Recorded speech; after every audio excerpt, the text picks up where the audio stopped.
Hello, class of 2015. I am so honored to be here today. Dean Khurana, faculty, parents, and most especially graduating students, thank you so much for inviting me.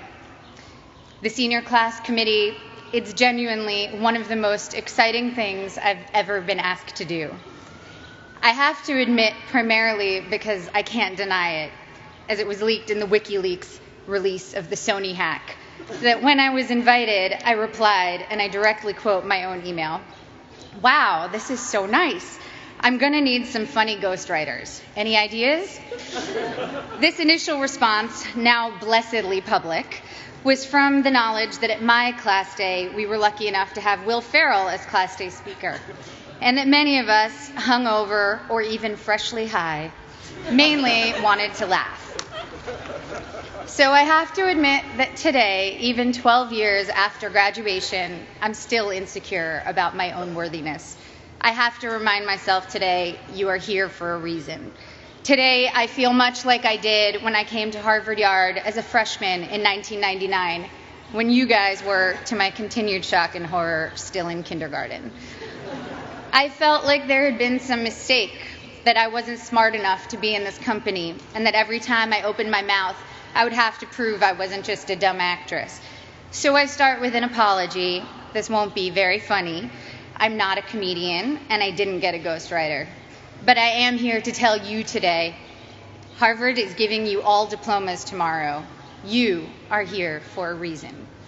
Sometimes your insecurities and your inexperience may lead you to embrace other people's expectations, standards, or values. But you can harness that inexperience to carve out your own path, one that is free of the burden of knowing how things are supposed to be, a path that is defined by its own particular set of reasons. The other day, I went to an amusement park with my soon-to-be 4-year-old son, and I watched him play arcade games. He was incredibly focused, throwing his ball at the target. Jewish mother that I am, I skipped 20 steps and was already imagining him as a major league player with what his aim and his arm and his concentration. But then I realized that when he won, he was playing to trade in his tickets for the crappy plastic toys. The prize was much more exciting than the game to get it. I, of course, wanted to urge him to take joy in the challenge of the game, the improvement upon practice, the satisfaction of doing something well, and even feeling the accomplishment when achieving the game's goals. But all of these aspects were shaded by the little 10-cent plastic men with sticky, stretchy blue arms that adhere to the walls. That was the prize. In a child's nature, we see many of our own innate tendencies. I saw myself in him, and perhaps you do too. Prizes serve as false idols everywhere. Prestige, wealth, fame, power. You will be exposed to many of these, if not all. Of course, part of why I was invited to come speak today, beyond my being a proud alum, is that I've accrued some very coveted toys in my life, including a not-so-plastic, not-so-crappy one, an Oscar. So we bump up against a common trope, I think, of the commencement address, people who have achieved a lot telling you that the fruits of achievement are not always to be trusted. But I think that contradiction can be reconciled and is in fact instructive. Achievement is wonderful when you know why you're doing it, and when you don't know, it can be a terrible trap. I went to a public high school on Long Island, Syosset High School. Ooh, hello, Syosset. The girls I went to school with had Prada bags and flat-ironed hair, and they spoke with an accent I, who had moved there at age 9 from Connecticut, mimicked to fit in. Florida oranges, chocolate cherries. Since I'm ancient and the internet was just starting when I was in high school, people didn't really pay that much attention to the fact that I was an actress. I was known mainly at school for having a backpack bigger than I was and always having whiteout on my hands, as I hated seeing anything crossed out in my notebooks. I was voted for my senior yearbook most likely to be a contestant on Jeopardy, or Code for nerdiest.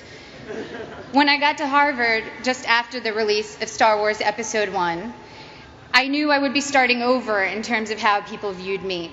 I feared people would assume I had gotten in just for being famous, and that they would think I was not worthy of the intellectual rigor here. And they would not have been far from the truth. When I came here, I had never written a 10-page paper before. I'm not even sure I'd written a 5-page paper. I was alarmed and intimidated by the calm eyes of fellow students who came here from Dalton or Exeter, who thought that compared to high school, the workload here was easy. I was completely overwhelmed and thought that reading 1,000 pages a week was unimaginable, that writing a 50-page thesis was just something I could never do. I had no idea how to declare my intentions. I couldn't even articulate them to myself. I had been acting since I was 11, but I thought acting was too frivolous and certainly not meaningful. I came from a family of academics and was very concerned with being taken seriously. In contrast to my inability to declare myself, on my first day of orientation freshman year, 5 separate students introduced themselves to me by saying, "I'm going to be president. Remember I told you that." Their names, for the record, were Bernie Sanders, Mark Rubio, Ted Cruz, Barack Obama, and Hillary Clinton. In all seriousness, I believed every one of them. Their bearing and self-confidence alone seemed proof of their prophecy, where I couldn't shake my self-doubt. I got in only because I was famous. This was how others saw me. It was how I saw myself. Driven by these insecurities, I decided that I was going to find something to do at Harvard that was serious and meaningful, that would change the world and make it a better place. At the age of 18, I had already been acting for 7 years and assumed I'd find a more serious and profound path in college. So freshman fall, I decided to take neurobiology and advanced modern Hebrew literature because I was serious and intellectual. Needless to say, I should have failed both. I got B's for your information, and to this day, every Sunday, I burn a small effigy to the pagan gods of great inflation. But as I was fighting my way through Aleph Bet Yehoshua in Hebrew and the different mechanisms of neural response, I saw friends around me writing papers on sailing and pop culture magazines, and professors teaching classes on fairy tales and the Matrix. I realized that seriousness for seriousness' sake was its own kind of trophy, and a dubious one, a pose I sought to counter some half-imagined argument about who I was. There was a reason I was an actor. I love what I do. And I saw from my peers and my mentors that that was not only an acceptable reason, it was the best reason. When I got to my graduation, sitting where you sit today, after 4 years of trying to get excited about something else, I admitted to myself that I couldn't wait to go back and make more films. I wanted to tell stories, to imagine the lives of others, and help others do the same. I had found, or perhaps reclaimed, my reason. You have a prize now, or at least you will tomorrow. The prize is a Harvard degree in your hand, but what is your reason behind it? My Harvard degree represents for me the curiosity and invention that were encouraged here, the friendships I've sustained, the way Professor Graham told me not to describe the way light hit a flower, but rather the shadow that the flower cast, the way Professor Scarry talked about theater as a transformative religious force, how Professor Coughlin showed how much of our visual cortex is activated just by imagining. Now, granted, these things don't necessarily help me answer the most common questions I'm asked. What designer are you wearing? What's your fitness regime? Any makeup tips? But I have never since been embarrassed to myself ask what I might previously have thought was a stupid question. My Harvard degree and other awards are emblems of the experiences which led me to them. The wood-paneled lecture halls, the colorful fall leaves, the hot vanilla at Toscanini's, reading great novels in overstuffed library chairs, running through dining halls screaming, "Ooh, ah, city step, city step, city step, city step." Woohoo! It's easy now to romanticize my time here, but I had some very difficult times here too. Some combination of being 19, dealing with my first heartbreak, taking birth control pills that have since been taken off the market for their depressive side effects, and spending too much time missing daylight during winter months led me to some pretty dark moments, particularly during sophomore year. There were several occasions I started crying in meetings with professors, overwhelmed with what I was supposed to pull off when I could barely get myself out of bed in the morning. Moments when I took on the motto for my schoolwork, done, not good. If only I could finish my work, even if it took eating a jumbo pack of Sour Patch Kids to get me through a single 10-page paper. I felt that I had accomplished a great feat. I'd repeat to myself, done, not good. A couple of years ago, I went to Tokyo with my husband, and I ate at the most remarkable sushi restaurant. I don't even eat fish, I'm vegan, so that tells you how good it was. Even with just vegetables, this sushi was the stuff you dream about. The restaurant had 6 seats.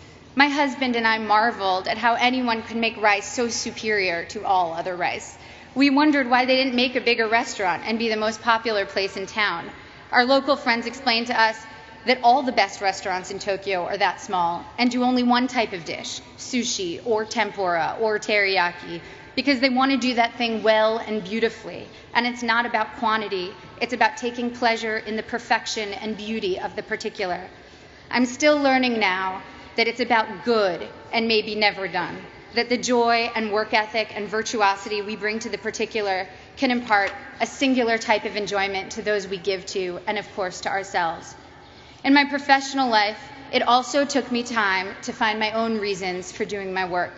The first film I was in came out in 1994. Again, appallingly, the year most of you were born. I was 13 years old upon the film's release, and I can still quote what the New York Times said about me verbatim. Ms. Portman poses better than she acts. The film had a universally tepid critical response and went on to bomb commercially. That film was called The Professional, or Leon, in Europe. And today, 20 years and 35 films later, it is still the film people approach me about the most to tell me how much they loved it, how much it moved them, how it's their favorite movie. I feel lucky that my first experience releasing a film was initially such a disaster by all standard measures. I learned early that my meaning had to be from the experience of making the film and the possibility of connecting with individuals rather than the foremost trophies of my industry, financial and critical success. And also that those initial reactions could be false predictors of your work's ultimate legacy. I started choosing only jobs I was passionate about and from which I knew I could glean meaningful experiences. This thoroughly confused everyone around me, agents, producers, and audiences alike. I made Goya's Ghosts, a foreign independent film, and studied art history, visiting the Prado every day for 4 months as I read about Goya and the Spanish Inquisition. I made V for Vendetta, a studio action movie for which I learned everything I could about freedom fighters who in other eyes might be called terrorists, from Menachem Begin to the Weather Underground. I made Your Highness, a pothead comedy with Danny McBride, and laughed for 3 months straight. I was able to own my meaning and not have it be determined by box office receipts or prestige. By the time I got to making Black Swan, the experience was entirely my own. I felt immune to the worst things anyone could say or write about me, and to whether an audience felt like going to see my movie or not. It was instructive for me to see that for ballet dancers, once your technique gets to a certain level, the only thing that separates you from others is your quirks, or even flaws. One ballerina was famous for how she turned slightly off balance. You can never be the best technically. Someone will always have a higher jump or a more beautiful line. The only thing you can be the best at is developing your own self. Authoring your own experience was very much what Black Swan itself was about. I worked with Darren Aronofsky, the film's director, to change my last line in the movie to, "It was perfect," because my character Nina is only artistically successful when she finds perfection and pleasure for herself, not when she's trying to be perfect in the eyes of others. So when Black Swan was successful financially and I began receiving accolades, I felt honored and grateful to have connected with people. But the true core of my meaning I had already established, and I needed it to be independent of people's reactions to me. People told me that Black Swan was an artistic risk, a scary challenge to try to portray a professional ballet dancer. But it didn't feel like courage or daring that drew me to it. I was so oblivious to my own limits that I did things I was woefully unprepared to do. And so the very inexperience that in college had made me feel insecure and made me want to play by others' rules now was making me actually take risks I didn't even realize were risks. When Darren asked me if I could do ballet, I told him that I was basically a ballerina, which, by the way, I wholeheartedly believed.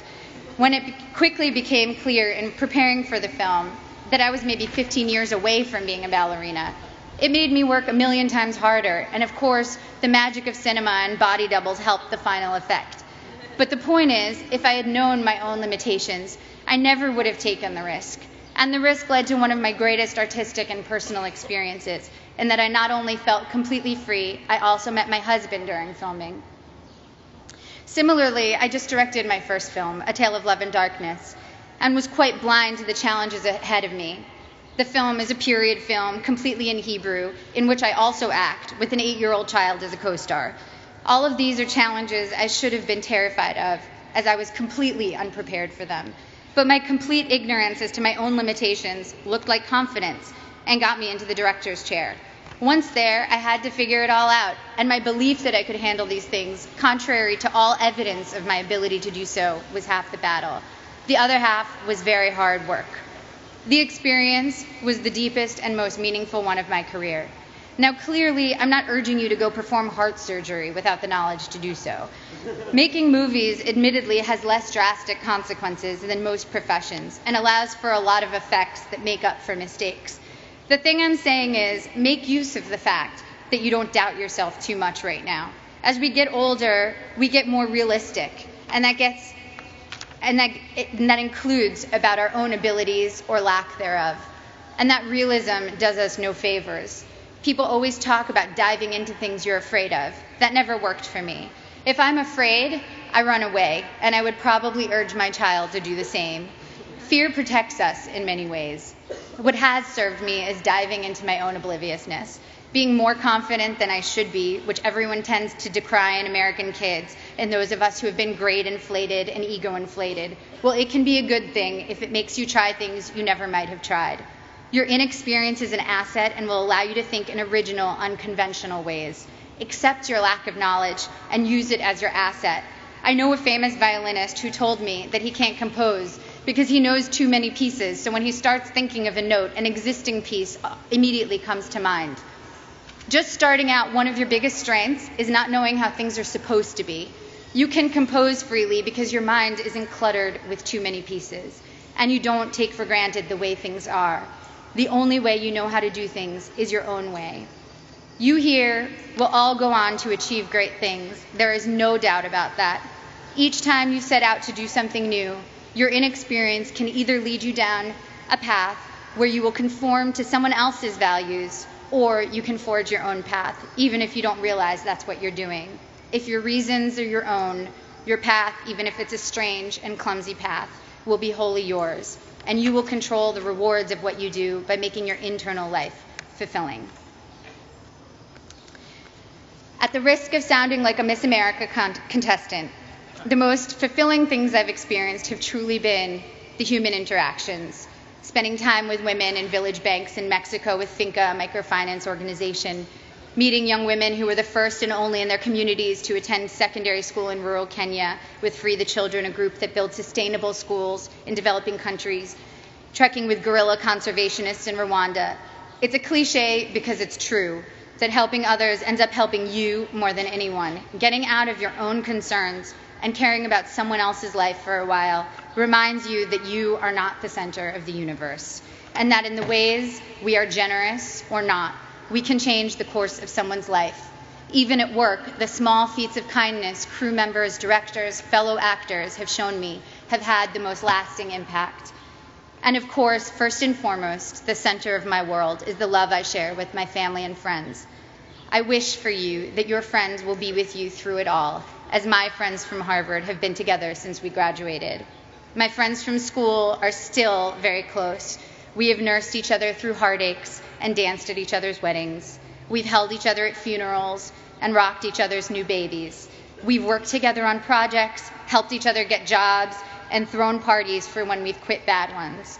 And now our children are creating a second generation of friendship as we look at them toddling together, haggard and disheveled working parents that we are. Grab the good people around you, don't let them go. The biggest asset this school offers you is a group of peers that will be both your family and your school for life. I remember always being pissed at the spring here in Cambridge, tricking us into remembering a sunny yard full of laughing frisbee throwers after 8 months of dark, frigid library dwelling. It was like the school had managed to turn on the good weather as a last memory we should keep in mind that would make us want to come back. But as I get farther away from my years here, I know that the power of this school is much deeper than weather control. It changed the very questions I was asking. To quote one of my favorite thinkers, Abraham Joshua Heschel, To be or not to be is not the question. The vital question is how to be and how not to be. Thank you. I can't wait to see how you do all the beautiful things you will do.